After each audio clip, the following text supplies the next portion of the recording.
নমস্কার দর্শক বন্ধু, আমি জ্যোতিষ ও তান্ত্রিক শ্রী অনয় শাস্ত্রী। আজকে আপনাদের সামনে একটি জ্যোতিষীয় প্রতিকার মানে রাহু গ্রহ সমস্যা। আপনারা অনেকেই রাহু গ্রহ সমস্যায় ভুগছেন বা মানসিক আর্থিক নানা রকম সমস্যায় আপনারা ভুগছেন। তার জন্য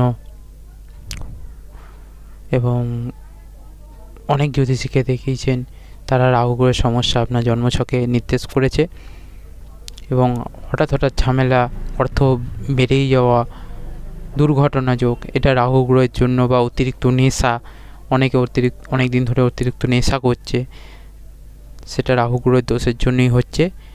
সেটার জন্য জ্যোতিষ প্রতিকার হচ্ছে, আপনারা প্রত্যেকদিন স্নান করে কপালে শ্বেত চন্দনের তিলক কাটুন।